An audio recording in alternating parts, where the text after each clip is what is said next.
ערב טוב,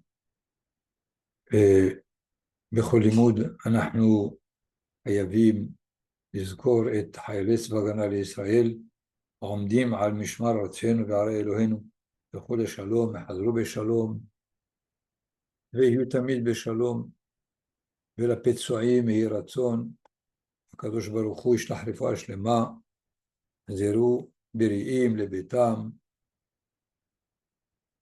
למשפחתם, לעמם,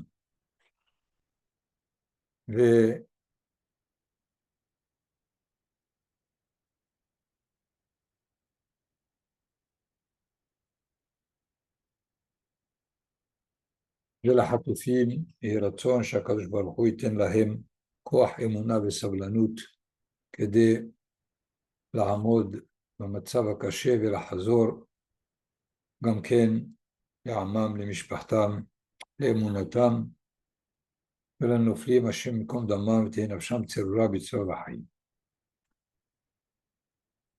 טוב, donc nous avons une paracha que j'appelle une paracha de transition.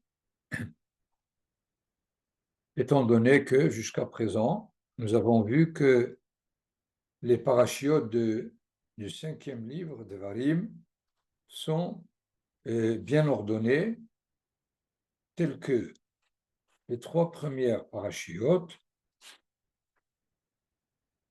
Devarim, Vaet Hanan, Ekev, relataient la génération du désert, et les 3 parachiotes qui ont suivi, aussi bien Re'e, Shoftim, Kitetse, décrivent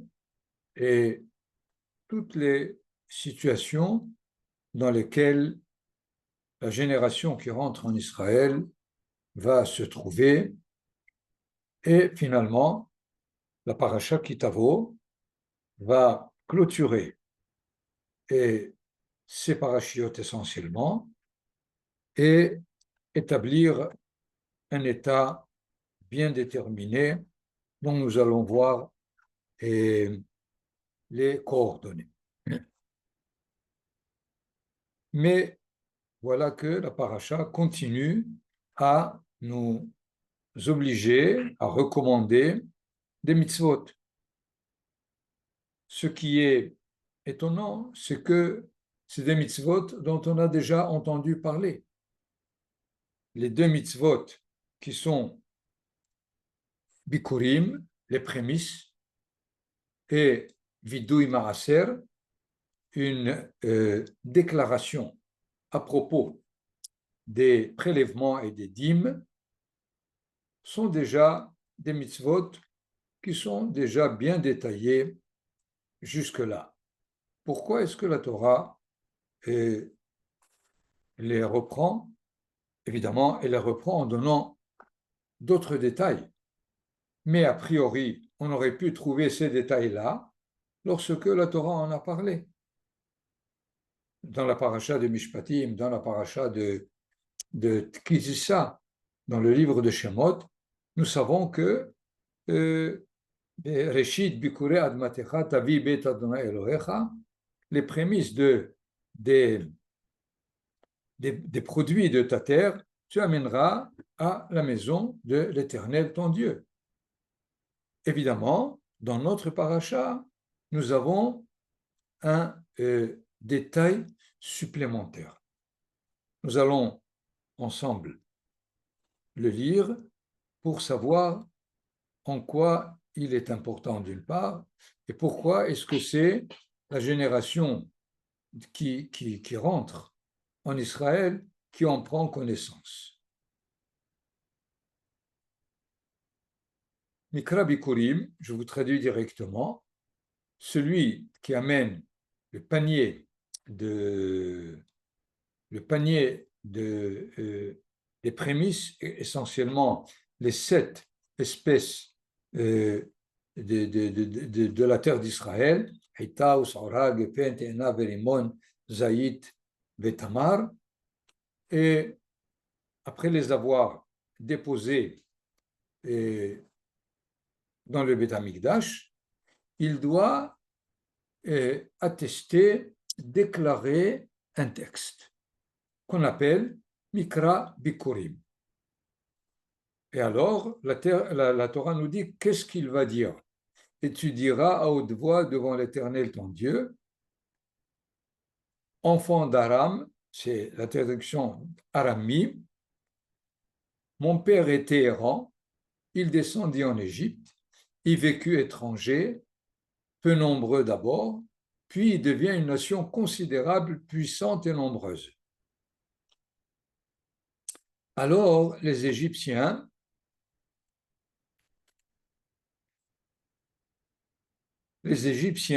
nous traitèrent uniquement, nous opprimèrent, nous imposèrent un dur servage. Nous implorons l'Éternel, Dieu de nos pères, et l'Éternel entendit notre plainte. Il considéra notre misère, notre labeur et notre détresse, et il nous fit sortir de l'Égypte, avec une main puissante et un bras étendu, en imprimant la terreur, en opérant signes et prodiges. Et il nous introduisit dans cette terre, et il nous fit présent de cette terre, une terre où ruisselle le lait et le miel.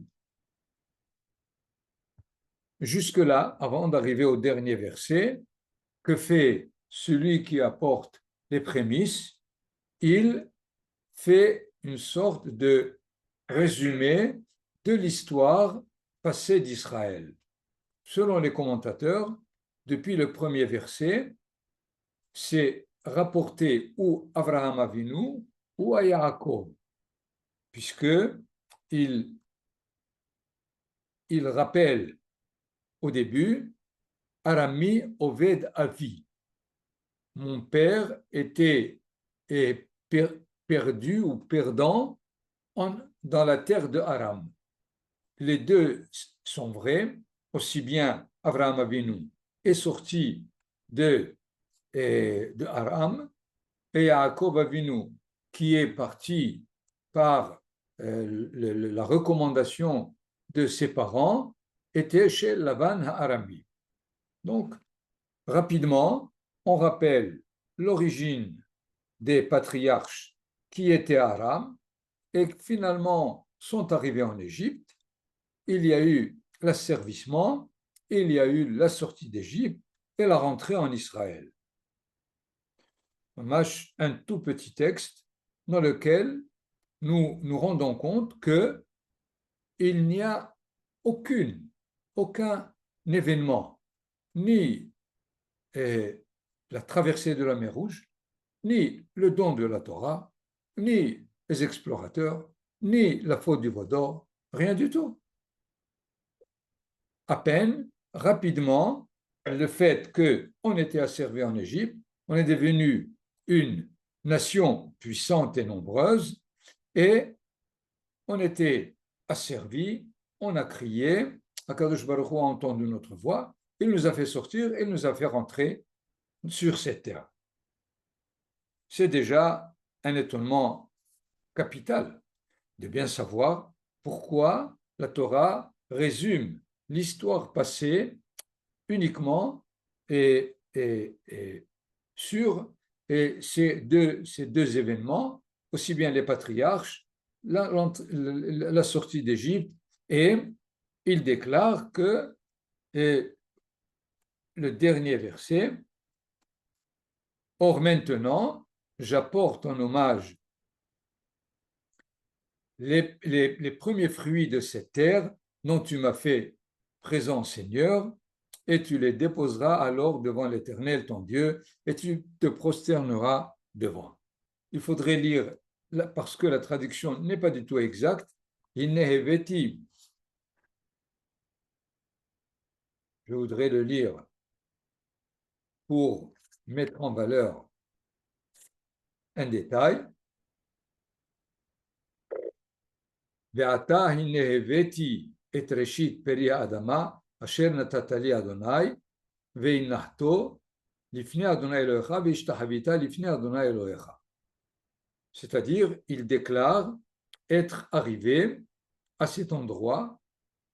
Vous imaginez que c'est une mitzvah que chaque Israélien le fait chaque année. Or, ce n'est pas chaque année qu'il arrive.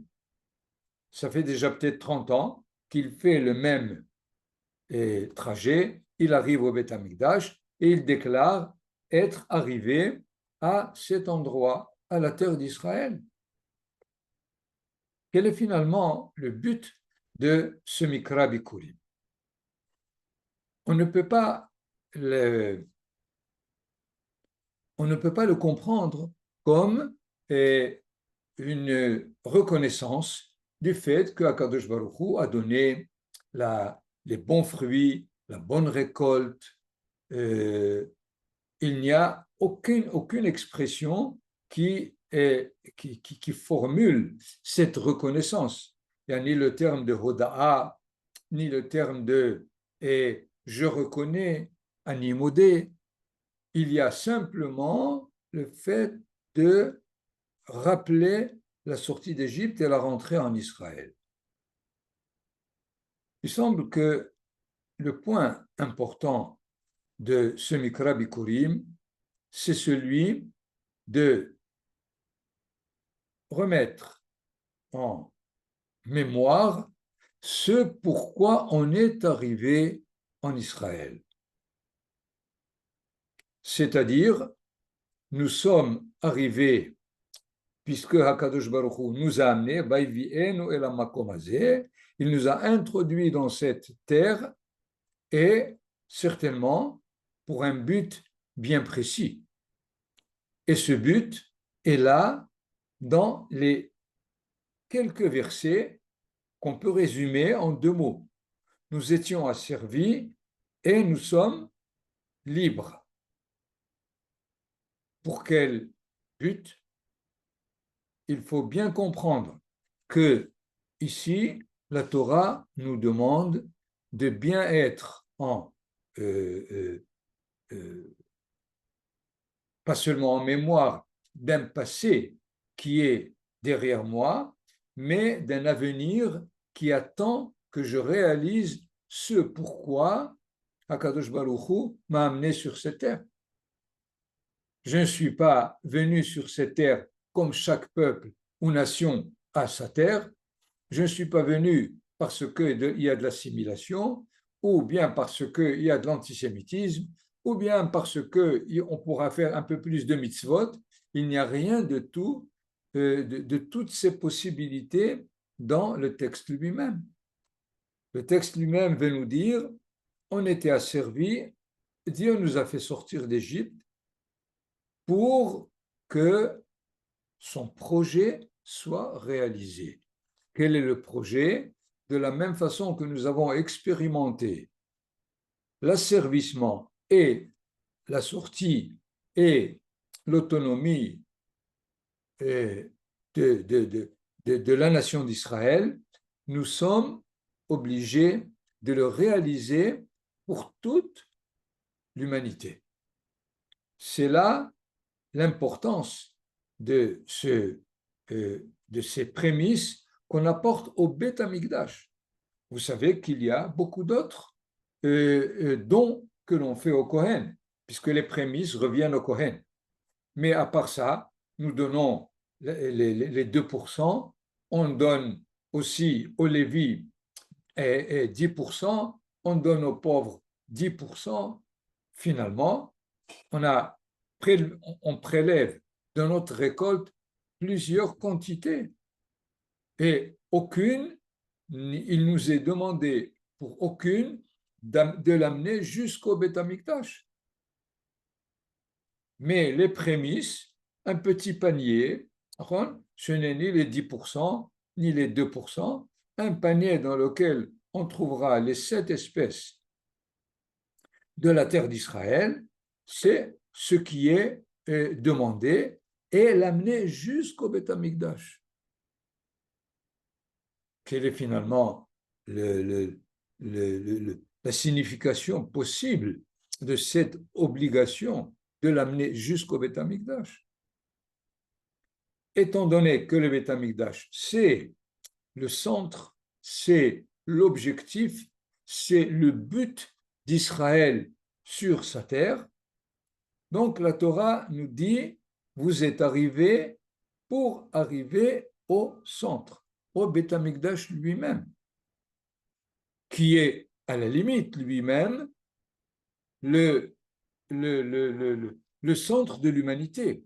A priori, tous les peuples sont invités à rejoindre Israël au temple, au Beth Amikdash. Vous avez plusieurs textes des prophètes qui le disent ouvertement, essentiellement le chapitre 14 de Zecharia Navi, qui dit que lorsque toute la guerre de Gog ou Magog sera terminée, tous les peuples viendront à Sukkot au Beth Amikdash, fêter Sukkot avec Israël. Donc, et il y a là une signification importante des prémices qu'il faut apporter au Beth Amikdash chaque année afin de ne pas oublier quel est le but pour lequel nous sommes ici. Ce n'est pas simplement pour rappeler une histoire passée. S'il s'agit de rappeler une histoire passée, la question est qu'est-ce qui s'est passé? Mais là, la question est qui je suis dans cette histoire? Est-ce que je suis quelqu'un qui remplit une étape, qui traverse une certaine tranche de chemin du but que Akadosh Baruch Hu, pour lequel il nous a amenés sur cette terre? C'est, il me semble, essentiellement la première signification des prémices. Ce qui fait, cela a été donné et détaillé pour la génération qui rentre en Israël. Même si on l'a appris il y a déjà 40 ans, qu'il faut rapporter les prémices de la terre et de la récolte, mais le texte est directement enseigné pour la génération qui rentre. Nous avons encore une autre, la deuxième mitzvah qui est donnée après celle des prémices, c'est ce qu'on appelle Vidui Maaser. Vidui Maaser, je vais vous lire rapidement et puis on va voir le contenu. Quand tu auras achevé de prélever les diverses dîmes de ton revenu, rappelons ce que l'on donne aux Kohen, aux Lévi, aux pauvres, pendant 3 ans, dans la troisième année de la dîme, quand tu auras donné leur dû aux Lévites, à l'étranger, à l'orphelin et à la veuve, afin qu'il ait mangé dans tes villes et se rassasie, tu feras cette déclaration devant l'Éternel. Encore une fois, une déclaration.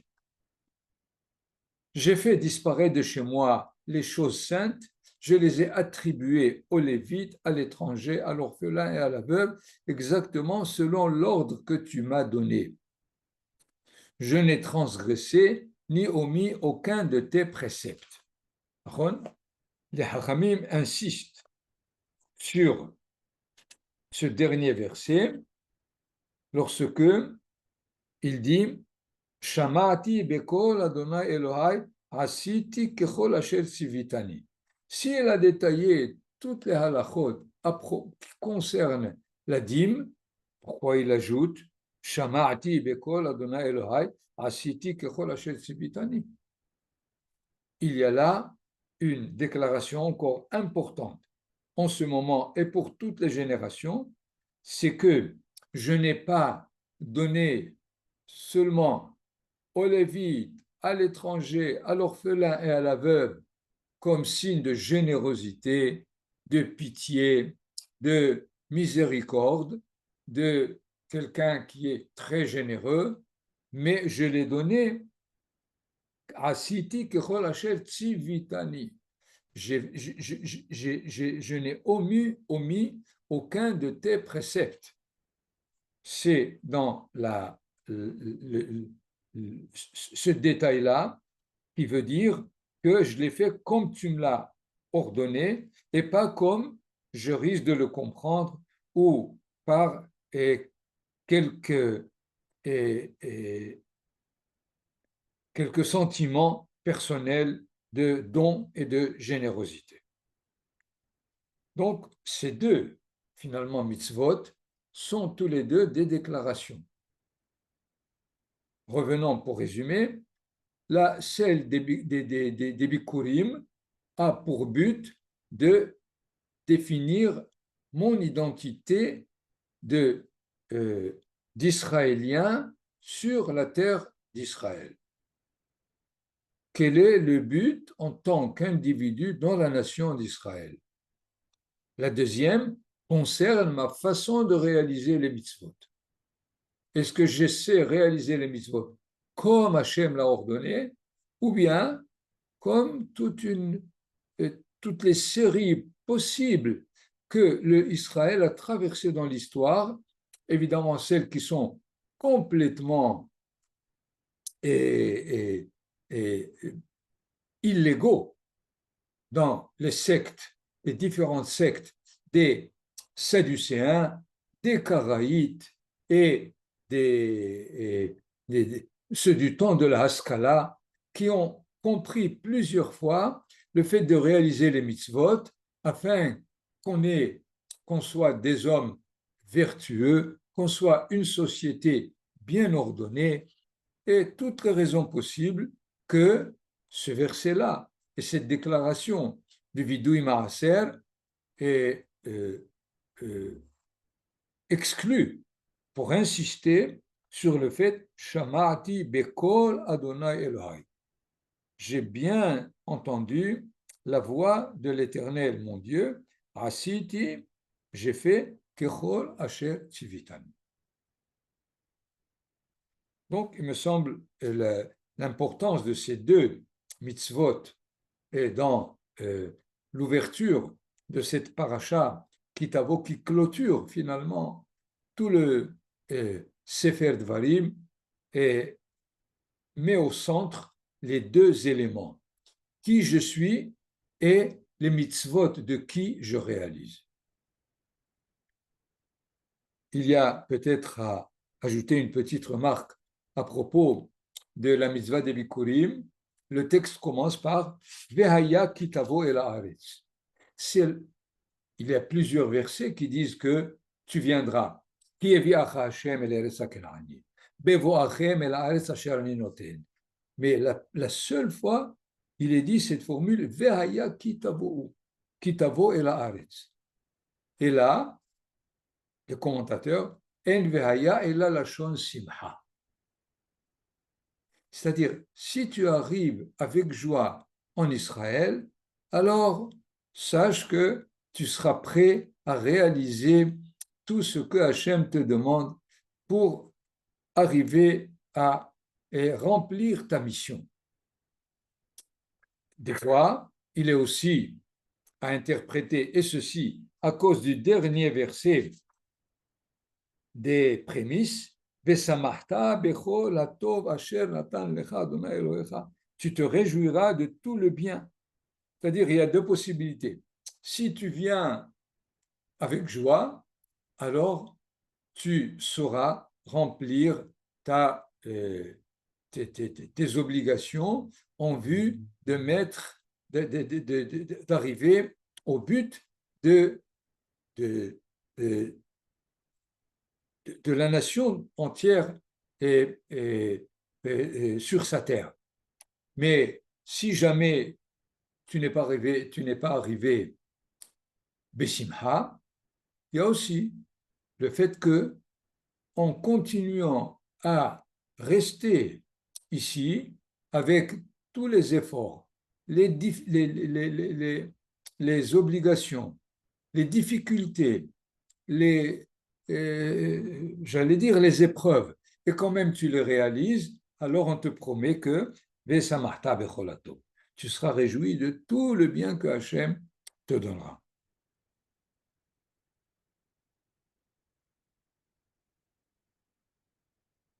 Un événement déjà que Moshe Rabbeinu leur demande dès qu'ils rentrent, c'est que Moïse donna au peuple ce même jour l'ordre suivant.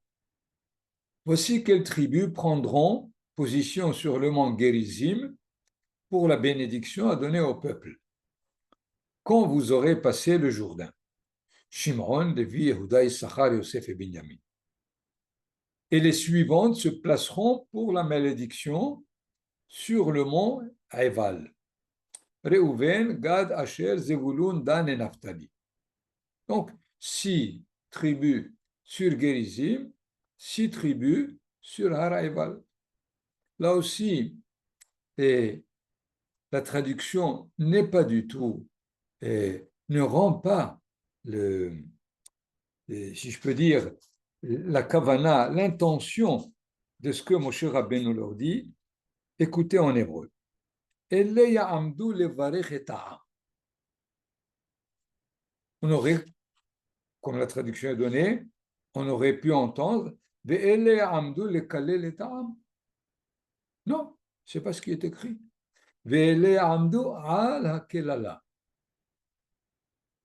Complètement différent. Il fallait traduire voici les tribus sur le mont Kérizim qui béniront le peuple, pas pour la bénédiction. Il est dit levarech, lo ala beracha. Aussi bien la suite se placeront pour la malédiction, et s'il est dit ala kelala, sur la malédiction. C'est-à-dire, les 6 autres tribus, ils seront garants que la malédiction n'arrive pas. Et les autres, ils seront là pour bénir.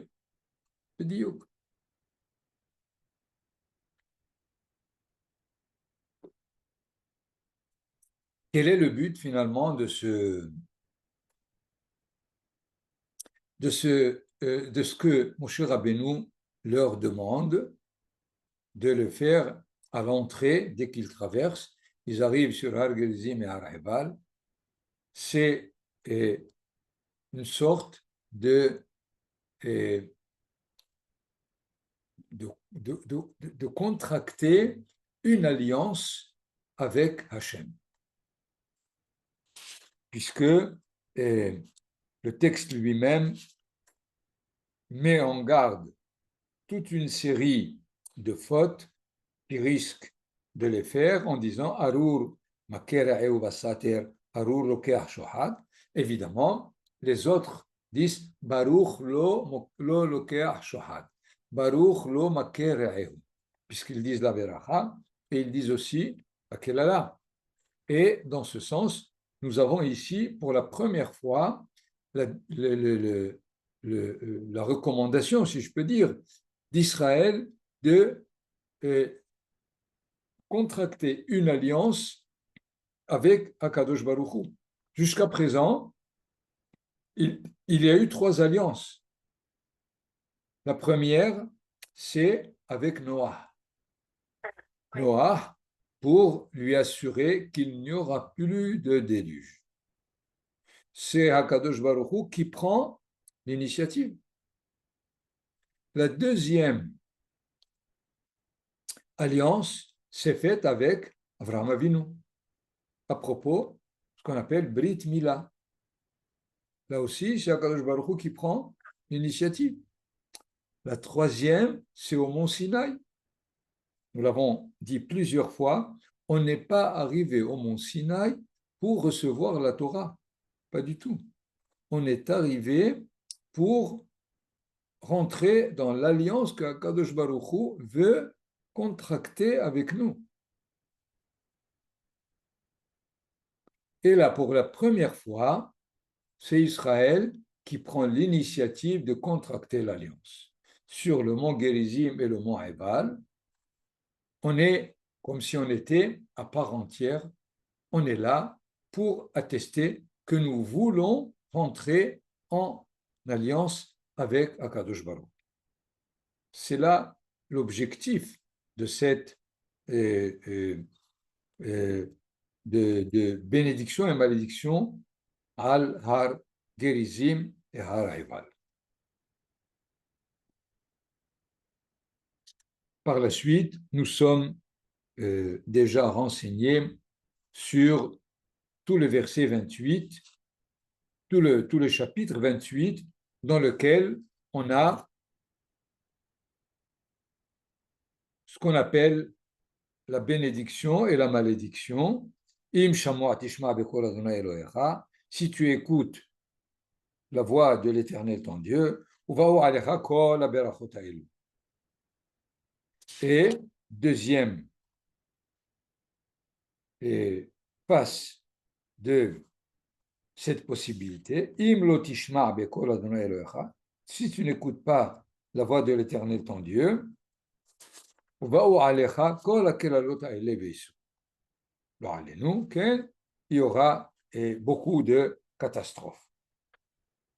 Les Hachamim ont même fait le compte, il y a 98 malédictions que Moshe Rabbeinu détaille dans ce chapitre.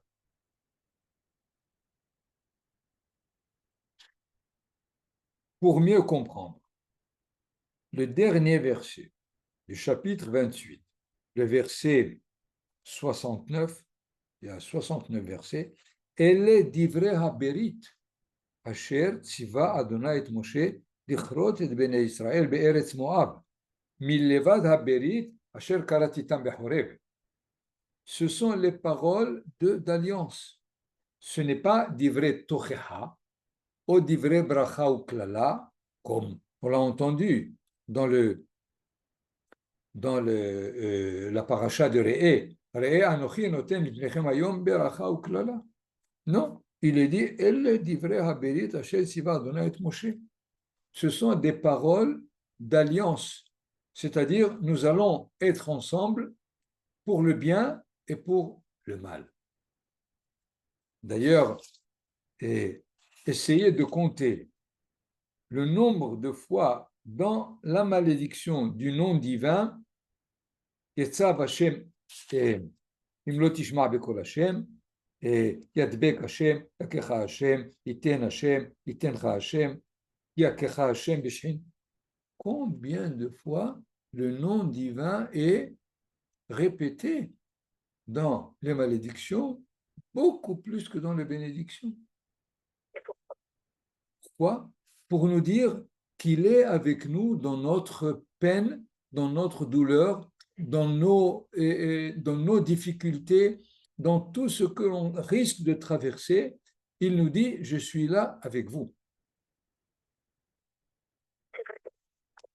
C'est clair, parce qu'il aurait pu dire, eh bien voilà toutes les malédictions, la série, sans rien d'autre. Mais il est répété jusqu'avant le dernier verset. Et essayez de faire le compte, vous allez être très très surpris du nombre du nom divin répété dans les versets. Je reviens encore une fois sur le fait que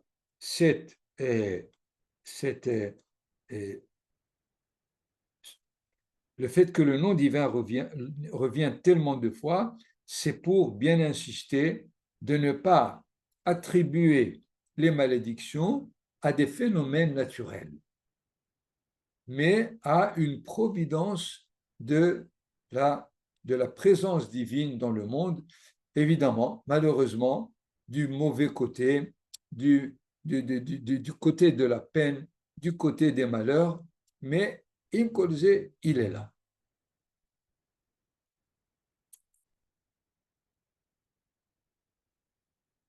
Je voudrais juste terminer dans le chapitre 29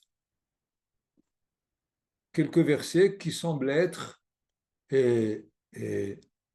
difficiles à comprendre dans la suite du récit, étant donné que nous sommes à la fin de Parashat Kitavo, et la paracha qui vient, Atem nitzavim ayom kulechem lifnei Adonai Elohechem, rashechem shliftechem, le'ovrecha bivrit Adonai Elohecha u'alato.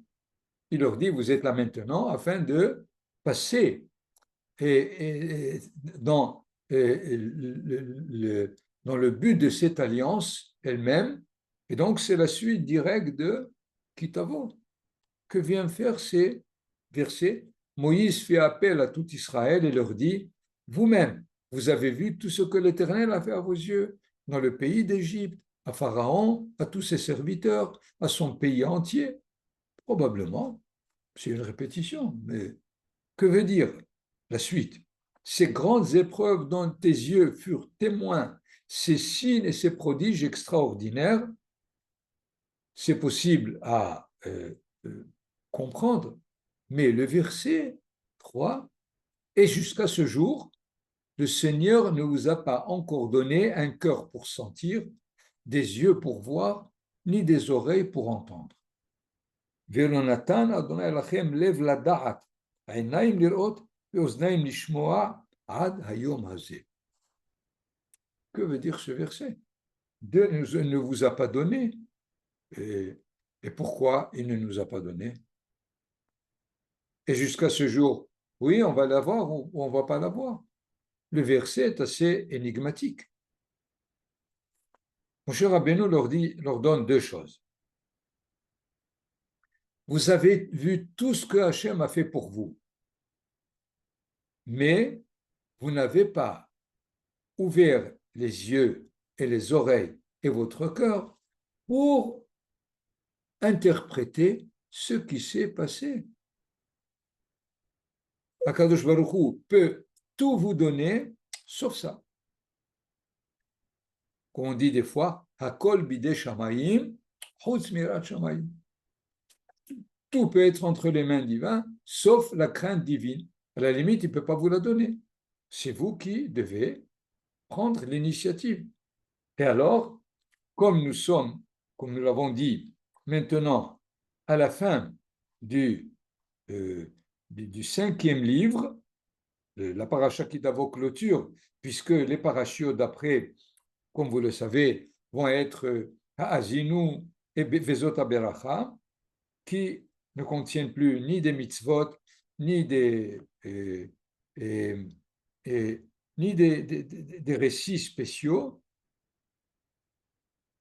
Ce verset-là nous dit, et jusqu'à ce jour,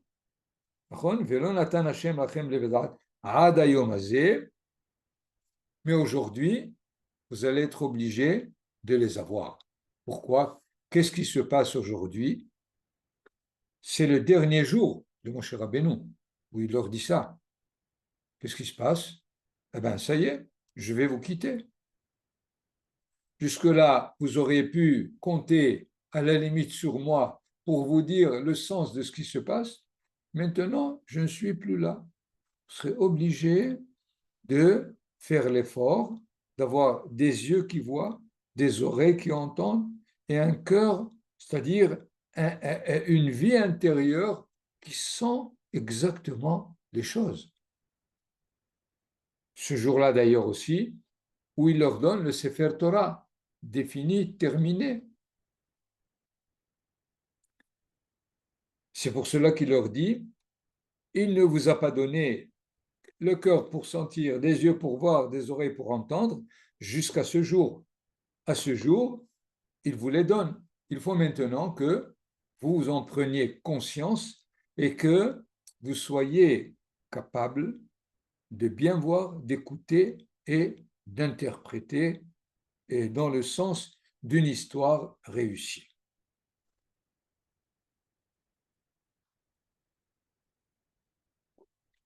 Et nous savons combien cet enseignement est fondamental. Nous l'expérimentons aujourd'hui. Ce qui s'est passé le 7 octobre, pourquoi ça s'est passé? Vous avez 3 ou 4 ou 5 ou 10 façons de l'interpréter.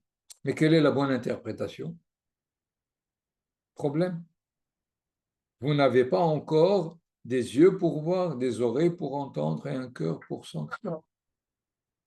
C'est là le problème du peuple d'Israël sur sa terre. C'est de pouvoir interpréter les événements qui vont leur donner la possibilité de savoir est-ce qu'ils avancent ou est-ce qu'ils reculent. C'est d'ailleurs l'objectif des prophètes.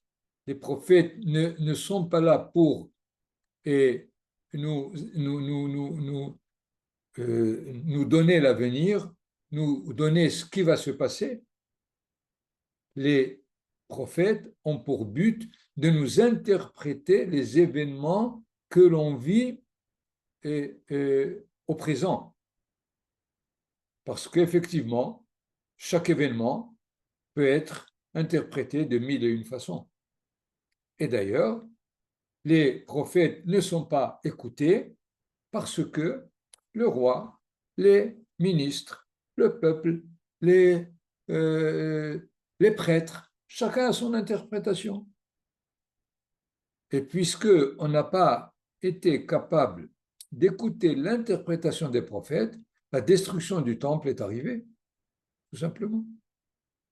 Ce qui fait ce verset est un verset très, très important avant de introduire Israël dans cette alliance de façon définitive. D'ailleurs, il y aura à partir de là plusieurs alliances.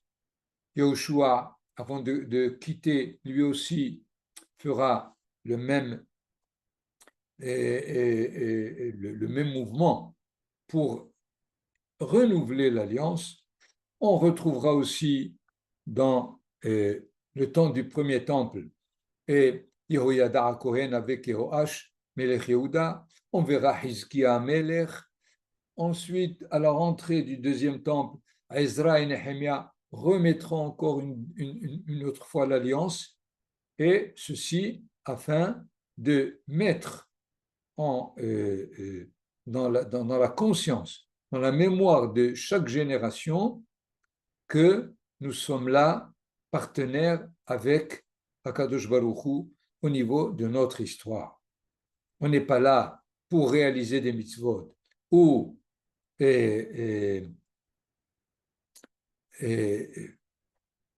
tout autre but qu'on risque de s'imaginer pour lequel on est là, mais on est là partenaire à un autre parti qui est celui de Akadosh Baruch Hu lui-même. Et donc, nous sommes obligés d'être au courant de sa volonté pour savoir est-ce qu'on la réalise ou non. Voilà, Kulechem Beruchim.